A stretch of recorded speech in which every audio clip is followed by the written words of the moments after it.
খেজুর রসের পিঠাটা তো রান্না করেছি, কিন্তু এই পিঠার সাথে জড়িয়ে আছে অনেক আবেগ, অনেক স্মৃতি, যেটা আসলে বলে কখনো শেষ করা যাবে না।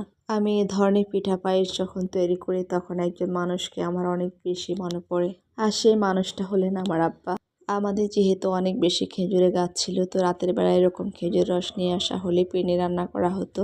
যেহেতু পিঠা রান্না করতে করতে রাতের প্রায় 12টা 1টা বেজে যেত, তো আমরা তো ঘুমিয়ে পড়তাম। আর এই ঘুম থেকে ওঠানোর জন্য আমার আব্বা আমাদেরকে অনেক ডাকাডাকি করতেন। আমার আব্বার একটাই কথা ছিল, রাতের বেলা গরম গরম পিঠা খাওয়ার যে আলাদা একটা মজা, সকাল হলে কিন্তু সেই জিনিসটা আর পাওয়া যাবে না।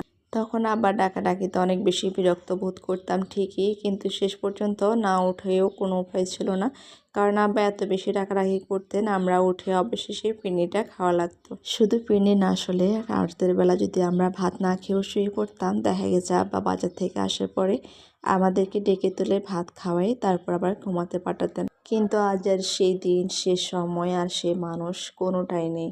সময়ের সাথে সাথে যেন সব কিছুর কি পরিবর্তন, তাই না? মাঝে মধ্যে আমি চিন্তা করি যে আমাদের মৃত্যুর পরে যদি আল্লাহ পাক পৃথিবীতে আবারও আমাকে নতুন করে পাঠায়, আর সে পাঠানোর পরে যেন আমার এই বাবা, আমার মা, আমার পরিবারটার জন্য আল্লাহ পাক আমাকে আবার দান করেন। আমার আব্বার জন্য সবাই অনেক অনেক দোয়া করবেন। আল্লাহ পাক যেন আমার আব্বার মতো পৃথিবী থেকে চলে যাওয়ার সকল বাবাদেরকে জান্নাতুল ফেরদৌস নসিব করেন।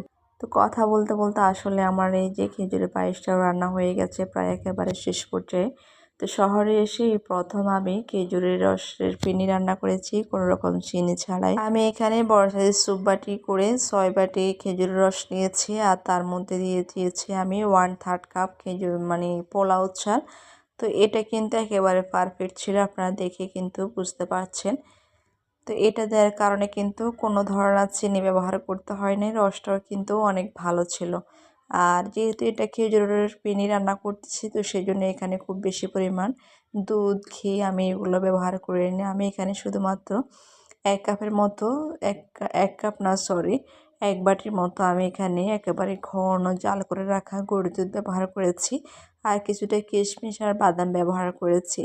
আমি এখানে কোনো ধরনের ঘি ব্যবহার করিনি, যার কারণ হচ্ছে রসের যে অরিজিনাল একটা স্বাদ, সেই জিনিসটা কোনোভাবে থাকবে না। যেহেতু রসের পিঠা খাচ্ছি, তো রসের গন্ধটাই যদি না থাকে তাহলে তো আসলে ভালো লাগবে না। আর নারকেলটা তো দিয়েছি শেষে, আমি উপরে কিছুটা ভাজি চিনাবাদাম দিয়েছি আর কিছুটা কিশমিশ দিয়েছি।